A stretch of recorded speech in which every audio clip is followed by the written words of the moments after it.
So many people view recovery as complicated and tedious, but it doesn't need to be. In this video, I'm going to give you 5 simple steps that, if followed, will set you up for major success when it comes to putting pornography behind you for good. So let's dive in. Okay, so jumping right into the overview. First, we have the vision. Knowing who you want to become and the life you want to create, and why knowing your values will give you a sense of direction. We're then going to jump into shifting from a human doing to a human being. And if you've listened long enough, you'll know exactly what we're talking about here. But this is about understanding your value and worth in a world that prioritizes actions and things, and why the second arrow is your downfall. From there, we'll go to understanding your root cause, how you're coping, into accepting, not fighting, stepping away from the war, and then finding your tribe. So first, the vision. To actually break free from a compulsive habit, you can't just focus on what you're running from. You have to be crystal clear on what you're running toward. True recovery isn't merely the absence of a negative behavior. It's the presence of a compelling, value-driven life. So when you define your core values, whether that's authenticity, deep connection, or integrity, you establish the sense of an internal compass. Values are like heading in the direction of east. You can never arrive at east, right? You only head in that direction. Your goals are the little destinations that you're going to hit along the way as you live your values. The biggest difference between a direction and a destination is in the fact that you can head in that direction now. You can live in your value of integrity now. You don't need to wait until you arrive at some place. When you're able to identify your values and create this vision of yourself, the second stop to all of this is belief. You have to really believe that all of this is possible. Odds are you've been stuck in this habit for over a decade. You have had thousands of times, right, where you've said, "Oh man, this is the last time. I'm done for good. I'm done for good after this one slip, right? After the one time I watched porn, I'm done after this one." How many times have you said that? So it can feel like change isn't for you. Other people can put porn behind them, but you can't. Don't fall into this trap. That's a lie. You can become that person you've always wanted. You need to believe that. If it's hard to do so now, if it's hard to believe that this is something you can do, then say to yourself, how would I feel if I believed I could become the person that I've always wanted? Without this vision, trying to quit is going to feel like the standard white-knuckling deprivation, which is going to quickly drain your willpower, and you're going to end up slipping then anyway. So a clear vision changes the narrative from "I'm not allowed to do that anymore" to "that behavior no longer fits this identity of the person that I'm building." Knowing your direction provides meaning to the daily discomfort of choosing long-term growth over short-term pleasure or dopamine spikes. So you guys, the action item for this is to write this down. Okay, if your recovery was 100% successful 1 year from now, what would your daily life look like, your day-to-day? Who are you showing up as for yourself and for others? When you have this on paper, I want you to take 10 minutes a day, and I want you to visualize this version of yourself. Visualize it as vividly as possible. What is your life like at this point? You'll find that the more clear you can make this version or this vision, the more you're going to find your subconscious mind making decisions based on that future in order to make that your reality. Okay?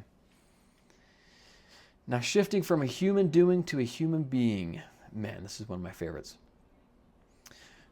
We live in a culture that measures worth by productivity, status, and flawless behavior, right?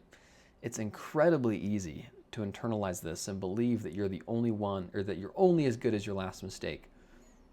When you slip up, the ego immediately goes onto the defensive in this spiral of shame. And this brings up the concept of the second arrow, which we've talked about before. Go back a couple episodes and you can listen to a full episode on the second arrow. But the first arrow is the initial pain or the mistake, which is the slip up itself. The second arrow is the one you shoot yourself afterwards with, which is self-criticism, shame, and the story that you are fundamentally broken. The second arrow is where true addiction thrives, because shame isolates you and drives you back to the behavior for comfort, right? And try and keep you safe. That's what it's trying to do. So shifting to a human being means separating your intrinsic worth from your actions. What you do and what you say doesn't change who you are. You're not a broken machine that needs fixing. You are a human being experiencing a painful disconnect. When you anchor yourself in your inherent value, you stop treating yourself as a project and you start treating yourself with compassion, which is required to heal. You need to realize that you are enough as you are. If you took a snapshot of your life right now and you stayed this way for the rest of your life, that would be enough. You don't have to prove anything to anyone. Your worth is 100% and nothing or anyone can change that. The action item here is to notice the second arrow. So the next time you experience an urge or a setback, I want you to pause and notice the self-talk. Can you acknowledge the mistake, which is that first arrow, the slip, without punishing yourself, which is the second arrow? Jumping into the root cause. How are you coping? Which, to no surprise to really anyone, pornography is rarely the core problem, right? It's typically a coping mechanism for an underlying unmet need. It acts as an immediate, reliable, and solitary regulator for an overwhelmed nervous system. When the prefrontal cortex is stressed, lonely, bored, or anxious, the brain looks for the fastest path to relief. And I've said this before, porn is the most effective tool this world has ever seen to create such relief in the amount of time required. Now remember, this doesn't mean that it's the most helpful, which if you've gotten this far in the video and down this far in the document, you probably agree. So to put this behind you for good, you have to become a curious detective rather than a harsh judge. You need to ask yourself, what is the porn actually doing for me in this moment? Is it numbing loneliness? Is it escaping financial stress? Is it providing a false sense of connection when you feel invisible? A little bonus one is when people feel bored or when they have like a big work project coming up, like work stress, marriage stress. Generally, stress is a big trigger there. But once you've identified this emotional or psychological gap the behavior is trying to fill, you can actually now start to begin addressing the root cause directly rather than endlessly just treating the system over and over and over again. So the action item here is to track the trigger. When you feel the urge to escape, name the underlying emotion. Complete the sentence. I want to watch porn right now because I'm feeling blank. Most people don't in fact just think about what they're doing or what they did, how they got to that place, how they ended up watching porn. They just feel bad and move on. But you've got to look at this as a little data point. And so thinking back and trying to understand also in the moment, like, okay, I'm feeling the urge right now. It's really hitting me like a truck. I'm probably going to go watch porn right now. But why? Why? What am I trying to cope with? Is there a big project coming up? Am I trying to do schoolwork right now? You've got to take this time, slow down, and really try to think on what your brain or why your brain is bringing up the idea to watch porn. Now moving on to accepting and not fighting.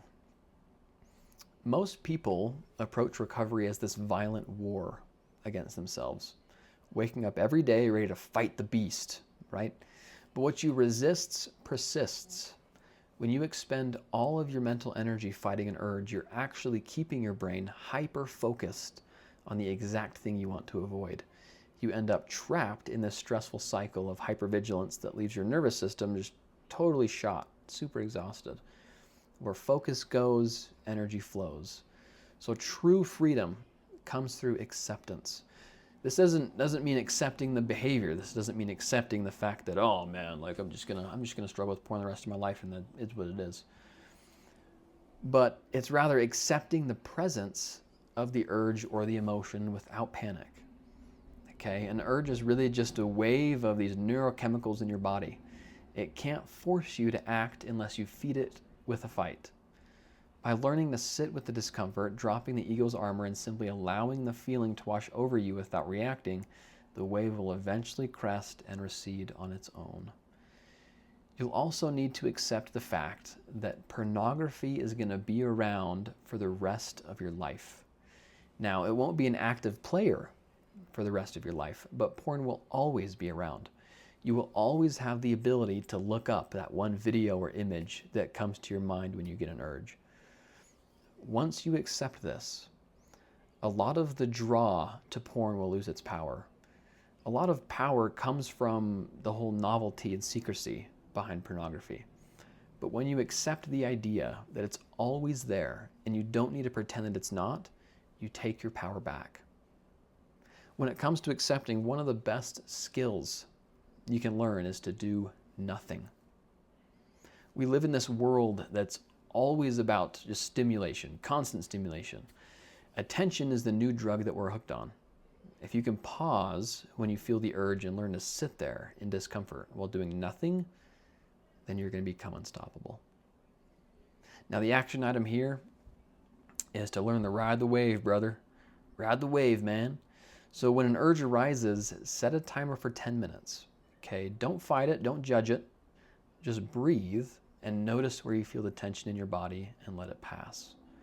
And this is the important part. If you slip later that day, that's fine. That's fine. That is still a huge win. The whole idea is just trying to create this gap between the urge and the trigger and the acting out. Okay, so when you get the urge, when you get triggered, we're just trying to create this buffer, which is that 10 minutes, which is going to give you a lot better chance to just let it sit there and for it to leave than if you just get an urge and you immediately act on it. Does that make sense? Okay, last step, dude, is that shame thrives in the dark. And addiction is ultimately a disease of isolation. The ego tells you that you are entirely alone in this struggle. And if people knew the real you, they'd reject you. This fear keeps you hidden, wearing a mask of perfection while drowning on the inside. For whatever reason, the ego makes up these wild stories about the things that'll happen if you tell people you struggle with porn. But look, if you just take a look at reality, that's all a lie.